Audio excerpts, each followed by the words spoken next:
चलिए जानते हैं आज के देश और दुनिया की सिलेक्टेड काम की और महत्वपूर्ण 100 बड़ी खबरों को सिर्फ 20 मिनट में। पर अभी तक आपने इस वीडियो को लाइक नहीं किया तो लाइक कर दीजिए।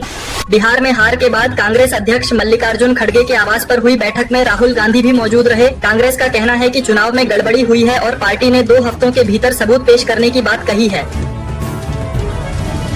भोपाल में क्षत्रिय करणी सेना के प्रदर्शन को पुलिस ने रोक दिया। जब प्रदर्शनकारी सीएम हाउस की ओर बढ़ने लगे, प्रदेश अध्यक्ष राणा ने चेतावनी दी, बोले मांगे नहीं सुनी तो भोपाल को नेपाल बना देंगे। प्रधानमंत्री मोदी ने कहा कि कांग्रेस का एक और विभाजन संभव है। उन्होंने चेतावनी दी कि भाजपा अब बंगाल में भी जंगल राज को पूरी तरह उखाड़ फेंकेगी और वहां की जनता को विकास की राह पर ले जाएगी। टीएमसी नेताओं ने दावा किया कि आगामी विधानसभा चुनाव में वे 250 सीटें जीतेंगे, जिससे उनका प्रभाव और भी मजबूत होगा। सपा अध्यक्ष अखिलेश यादव ने बिहार चुनाव में हार का ठीकरा एसआईआर पर फोड़ा और कहा कि बिहार में एसआईआर ने खेल किया, जिसकी वजह से महागठबंधन कमजोर हुआ। उन्होंने साफ कहा कि यूपी में ऐसा नहीं होने देंगे और भविष्य में विपक्ष को हराने के लिए सभी संवैधानिक तरीके अपनाए जाएंगे। अखिलेश यादव ने आगे कहा कि बिहार में भाजपा दल नहीं बल्कि छल प्रपंच कर जीत हासिल करना चाहती थी। उन्होंने चेतावनी दी कि बंगाल और यूपी में भी जनता इस तरह की साजिशों को बर्दाश्त नहीं करेगी। नेता राहुल गांधी ने कहा कि बिहार चुनाव शुरू से निष्पक्ष नहीं था। उन्होंने कहा कि कांग्रेस और इंडिया गठबंधन लोकतंत्र की रक्षा की लड़ाई जारी रखेंगे और हर स्तर पर मतदाताओं की आवाज को सशक्त बनाएंगे।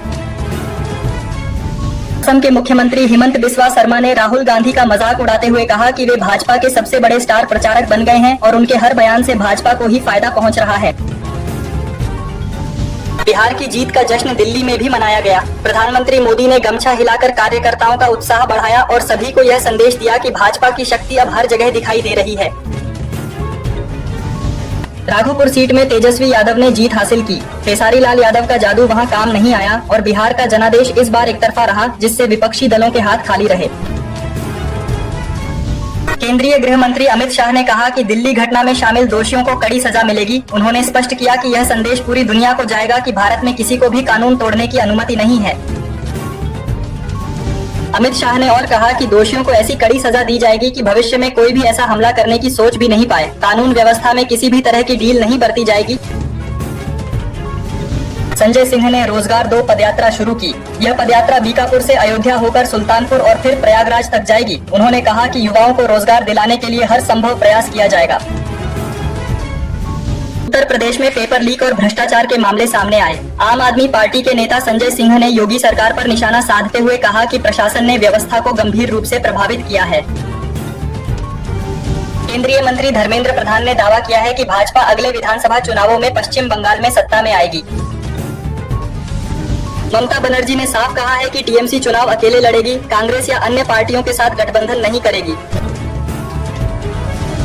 देश भर में ठंड की लहर जारी है। दिल्ली, एनसीआर, हरियाणा और उत्तर प्रदेश में रात का तापमान गिरकर 2-3 डिग्री सेल्सियस तक पहुंच गया है। प्रधानमंत्री नरेंद्र मोदी 19 नवंबर 2025 को पीएम किसान की 21वीं किस्त सीधे किसानों के खातों में भेजेंगे। जिन किसानों ने ई-केवाईसी या बैंक विवरण अपडेट नहीं किया है, उन्हें यह लाभ नहीं मिलेगा। दिल्ली एनसीआर में घना स्मॉग छाया हुआ है। इंडिया गेट पूरी तरह ओझल हो गया। कई इलाकों में AQI 350 के पार पहुंच गया है, जिससे लोगों की सेहत पर गंभीर खतरा मंडरा रहा है।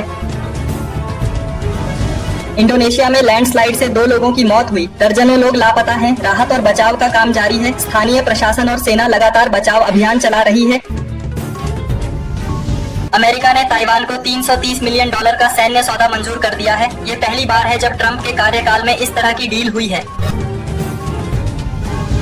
देश की तिजोरी में सेंध लगी। विदेशी मुद्रा भंडार $2.7 अरब घटकर 687 अरब 73 करोड़ डॉलर पर पहुंच गया, जिससे अर्थव्यवस्था में तनाव महसूस किया जा रहा है।